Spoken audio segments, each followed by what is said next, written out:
On this episode of China Uncensored, Hit and Run!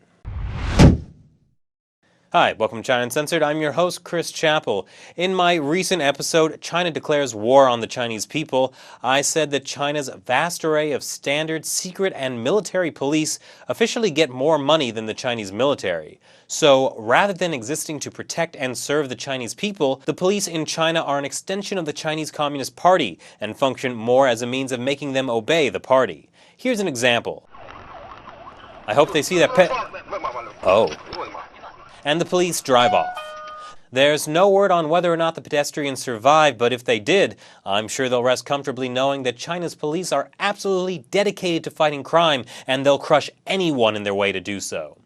So, yeah, the police suck, but, I mean, the driver of this car didn't stop either. Come on, where's the love for your fellow man? Actually, this is a problem in China, something contemporary Chinese social critics have been pointing out for years, that while China has developed materially, it's come at the cost of its spiritual civilization. It reminds me of a similar thing from 2011. Yue was only 2 years old when, well, we don't need to see that.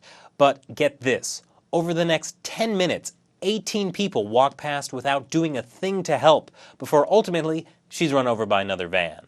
She died 2 weeks later from her injuries. It was a huge story in China. The China Youth Daily, the official Communist Party paper for youth, did a survey and 88% of respondents said Yue died because of a growing apathy in China towards other people.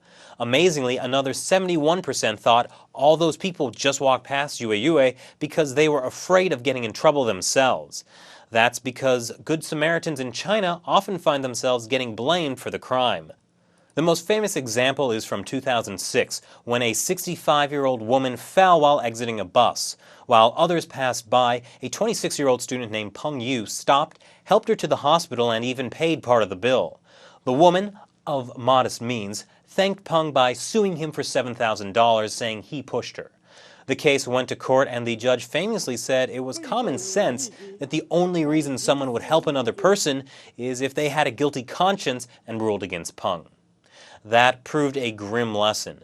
In 2009, a 75-year-old man also fell after disembarking a bus. No one dared touch him until he shouted, "It was nobody's fault, I fell by myself." Then everybody nearby helped him out. But here's the kicker. 6 years after the Peng Yu case enraged the country, some newly disclosed documents from the trial that hadn't been made public came to light. Apparently, Peng confessed to pushing the old woman, then solicited local media and online forum moderators to paint him as a martyr. On top of that, Peng and the 65-year-old granny were in cahoots. They had already agreed to a financial settlement. And on top of that, law enforcement officials had testimony and evidence that Peng knocked the old woman down and didn't say anything.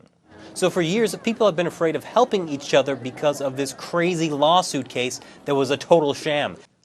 That's just, I can't even really wrap my head around that one. Which kind of begs the question, if that whole thing hadn't happened, would somebody have helped Yue? So what do you think of all this? I mean, it seems to me like people in China want to help each other, but they've been made too afraid to do anything. Share your thoughts by either commenting below, or you can follow me on Twitter, or like China Uncensored on Facebook. And as always, be sure to subscribe for more episodes of China Uncensored. Thanks for watching. I'm Chris Chappell. See you next time.